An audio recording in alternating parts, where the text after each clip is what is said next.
I'll never forget the day I realized my family saw me as nothing more than a holiday machine, ready to cook, serve, and clean on command. It was almost Thanksgiving, and I was standing in my kitchen staring at a text from my mom that read, "Can you make sure we have 3 pies this year? No, please. No, thank you. Just another order from people who seem to think I was their personal chef and party planner." Something inside me snapped that day, and I knew I couldn't keep living like this. By the way, before we dive deeper into this drama, make sure to hit that subscribe button, drop a like, and let me know in the comments which city you're watching from. Your support helps this channel grow, and I'd love to hear where my viewers are tuning in from. Let's back up a bit. My name is Karen, not that Karen, I promise. And for 15 years, I hosted every single family holiday you can imagine. Thanksgiving, Christmas, New Year's Day brunch, Easter, 4th of July barbecues, and even Memorial Day cookouts. If Hallmark had a holiday, I was in charge of it. It all started in my early 20s. I was fresh out of college, living in a house just big enough to fit my parents, my older brother Mark, and my younger sister Lydia. They all thought my place was perfect for gatherings, and to be honest, I loved the idea of a bustling home filled with laughter and good food. Back then, it felt exciting, like I was stepping into adulthood with style. But as the years went by, the rest of my family got way too comfortable. One year, my dad decided to help by bringing soda, but somehow forgot the cups. Another time, Lydia offered to bring dessert, but showed up with a store-bought cheesecake still in its plastic wrapping. Mom promised to do all the cleaning, but after dinner, she vanished into the living room to watch a reality show marathon. You get the picture. At first, I shrugged it off. I was proud of my cooking. I wanted to be the gracious host. But each year, my family's sense of entitlement grew. Soon, they weren't even offering to bring anything at all. They would just text me with requests like, "Make sure you have that special cranberry sauce," or "Can we have prime rib instead of turkey? Your father is tired of poultry." One Thanksgiving, I worked non-stop for 3 days to pull off the perfect meal. I roasted a huge turkey, made homemade stuffing, and even crafted a pumpkin cheesecake from scratch. When the big day came, I was so exhausted that I could barely taste the food I'd spent hours preparing. And as soon as dinner ended, everyone just got up and left me with a mountain of dishes. Not a single person stayed to help or even thanked me for the trouble. I felt used, but I kept my feelings bottled up. I told myself it was my duty as the responsible child. Maybe I thought if I worked hard enough, they'd appreciate me more. Spoiler alert, they didn't. One year, a few weeks before Christmas, my friend Sarah, not to be confused with my sister Lydia, this Sarah is my best friend, noticed how on edge I was. My back hurt, I was losing sleep, and I kept complaining about my family. She finally said, "Karen, you need to talk to someone about this. You're basically running a restaurant for people who couldn't care less about your well-being." That's how I ended up in a therapist's office. Let's call her Dr. Jensen. I spent an entire hour ranting about my family's demands and how I felt like a servant. Dr. Jensen looked at me calmly and said, "Why do you keep doing it if it's making you so miserable?" It was such a simple question, but I had no real answer. I mumbled something about family tradition and they rely on me, but Dr. Jensen wasn't buying it. She gave me homework, practice saying no at least once a week. Start with small things, like telling a coworker I couldn't cover their shift, or telling a friend I couldn't drive them to the airport if I didn't have time. It felt weird and a little scary, but it was the start of me realizing that boundaries are healthy, necessary, and above all, okay to set. Fast forward to last Thanksgiving, I was already mentally drained from a crazy workload at my job, my boss was piling on extra projects, and I was also studying for a professional certification exam. I hardly had time to cook for myself, let alone for a dozen picky family members. Then, out of nowhere, I get a group text from my dad. "We're doing Thanksgiving at your place as usual. Don't forget to make extra stuffing this year. Everyone loves it." I stared at my phone in disbelief. There was no please, no would you mind, just an order. Instantly, I felt a burning wave of anger. All those sessions with Dr. Jensen flashed in my mind. So I typed back, "Actually, I can't host Thanksgiving this year. Maybe Mark or Lydia can do it, or we can all go out to eat. I'm taking a break." I hit send, turned off my phone, and sank into my couch. The quiet in my apartment felt unreal, like I was hearing silence for the first time. A tiny part of me panicked, imagining the meltdown that was about to happen, but most of me felt relief. Pure, sweet relief. For the first time, I'd stood up for myself. When I turned my phone back on a few hours later, it was flooded with messages. "Dad, what do you mean you're not hosting?" "Mom, is everything okay, honey? Are you sick?" "Mark, Mom's freaking out. You sure about this?" "Lydia, wait, so who's gonna cook then?" Reading their frantic texts was like watching a slow-motion train wreck, except I wasn't on the tracks anymore. They bounced the responsibility back and forth like a hot potato. Dad claimed his kitchen was too small. Mom said her oven was old and unreliable. Lydia blamed her tiny apartment. Mark suggested ordering takeout, which he always does when faced with any cooking situation beyond microwaving popcorn. The group chat turned into a chaos of finger-pointing. For the first time in a decade, I wasn't the target. I was more like the observer, and it was oddly satisfying. A couple of days after the aftermath began, my conscience started itching. 15 years is a long time, and a part of me felt guilty. I decided to reach out to Mom, thinking maybe we could find some middle ground. "Mom," I said over the phone, trying to keep my tone calm. "I know I said I'm not hosting this year, but I don't want us to be at each other's throats. Maybe we can still have a smaller get-together. We could split the work, see if Mark and Lydia can each bring a dish, and I'll make one too. That way, none of us is stuck doing it all." She seemed relieved at first. "Oh, honey, that's a great idea. I'll text everyone and let them know we're going to do Thanksgiving family style." Everyone pitches in, right? "Exactly," I answered, a knot of hope tugging at my stomach. If we could just cooperate, maybe we'd salvage the holiday without me going back to the old arrangement. But when the group chat lit up with Mom's enthusiastic message, the responses were lukewarm at best. Lydia said she was too swamped with her new job to cook. Mark joked that his only specialty was burnt popcorn and that the gravy is all you. Dad was suspiciously silent and then simply replied he was fine with whatever. I still tried to keep the peace. I offered to host a small potluck prep day the weekend before Thanksgiving. I figured if we all made a few dishes together, we could freeze them or keep them in the fridge, making the actual holiday less hectic.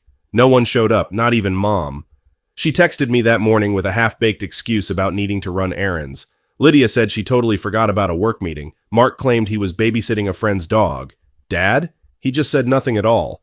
I sat alone in my kitchen, half laughing, half ready to cry. My carefully planned reconciliation potluck was a bust. The final straw came that afternoon when I checked my phone again and saw a text from Lydia. "Hey, can you just make a pumpkin pie if you have time? Everyone loves your pumpkin pie, thanks." That's when I realized they wanted me to meet them halfway, but they had no intention of meeting me there. My attempt at compromise was just opening the door for them to shove more responsibilities back onto me. The same old story. I took a deep breath, turned off my phone again, and whispered to myself, "No more." The guilt was gone. If they couldn't put in the slightest effort to change, then I wasn't going to set myself on fire to keep them warm. Here's where things take a dark turn, something I never expected in a million years.